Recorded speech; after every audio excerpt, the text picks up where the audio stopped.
I was feeling an emptiness. Is this all that there is? Like, what am I working towards? What is my purpose here? I think it's you a little anxious because you're trying to figure out what you're trying to find. And then when you find it, you're like, oh, okay, this makes sense. The world is a little bit better now, you know? You're like seeking the truth.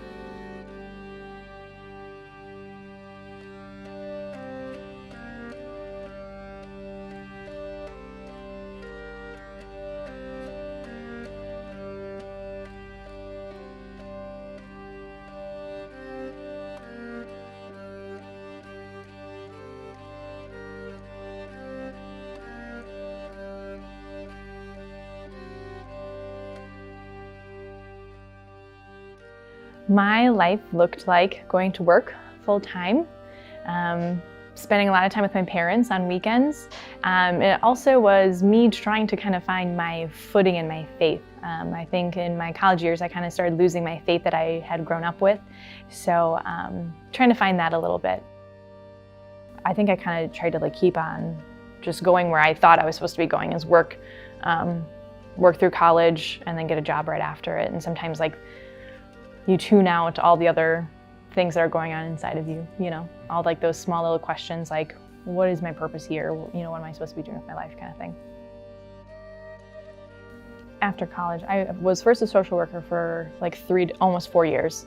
And then I worked at the law firm for a total of 3 years, but I think 2 years before I met Jake, or a year and a half before I met Jake. I think it didn't take me that long to figure it out. Once I found that it was Catholicism and my faith that was lacking, and the Catholicism was the answer, I think it immediately became clear to me that that's what was missing. Before I converted to Catholicism around 2 years ago, I coined myself a non-denominational Christian. And I went to a mega church ever since I was a child. My parents, devout Bible studiers. We had Bible study groups. I worked in the nursery. I loved those WOW worship CDs. I loved them, had them in my car. But that was my faith background. I grew up in a Christian household, my parents Christian. But like I said, as I started getting into college, my faith started to kind of waver a little bit, and I realized I was looking for something more. So and then when I approached a traditional Latin Mass, when I approached Catholicism, that's when everything, my definition of what Christianity was forever changed.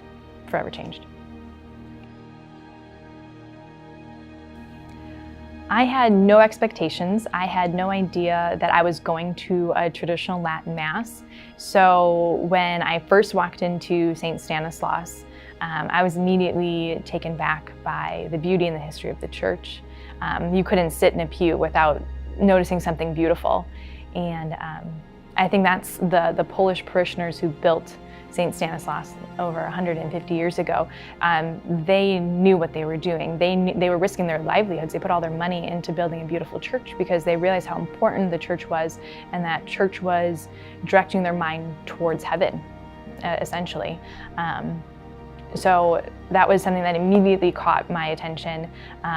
The powerful silence of church. I was so used to, people talking in church before everything started. Hi, how are you, Tim? How are you doing, Susie? Talking. But there was a powerful silence. And then at the same time, the melodic rhythm of the rosary being recited, it was like that beautiful balance.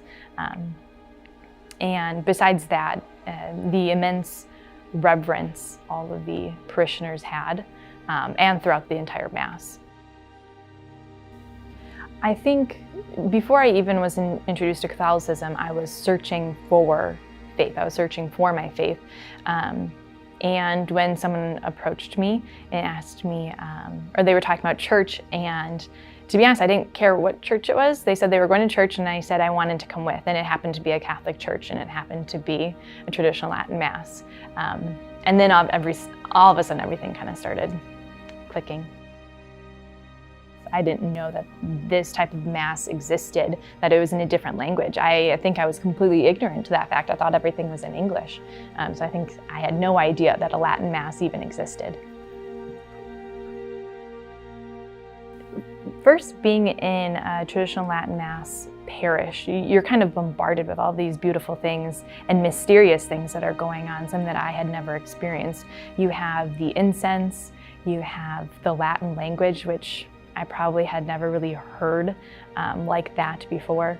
You have the choir singing these beautiful historic hymns. The choir was absolutely gorgeous. So you have all of these things that I had never experienced before, and then the Mass itself is so mysterious that it was like this enigma that I kind of wanted to unlock. I wanted to know more about it. It was just, it was beautiful. It kind of like pulls you in, and it made me realize that I was participating in something greater than myself. That's how I still feel every Sunday. You're participating in something that's greater than yourself, and that's completely true, you are. If God created me, everything that I am, everything that I love, the world in general, everything that I touch, He created. And He's so great and powerful. I should be showing Him the most reverence I can. And it was this humbling moment where I was seeing everyone else showing all this beautiful reverence, and me kind of taking that step back and realizing that I haven't been that reverent before, and I should be.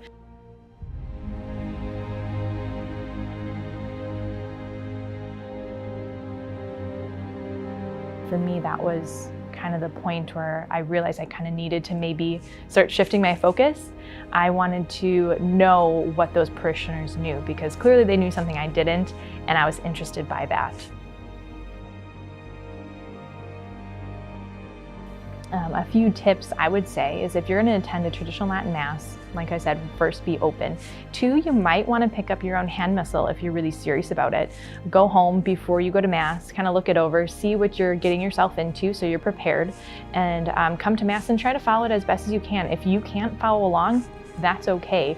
When I first went to traditional Latin Mass and I first started using the Missal, it took me a while to get used to reading and looking at a Missal. I didn't pick it up at all in the beginning. It took me a little bit, but after months of continuing to go back to church and continue to use my Missal, there will be that moment where you are reading a prayer out of your Missal and you look up and the priest is saying that exact same prayer for the people. And when you realize that you're in sync with the priest, it's a very amazing experience. First of all, you're like, yes, I'm doing it, I'm there.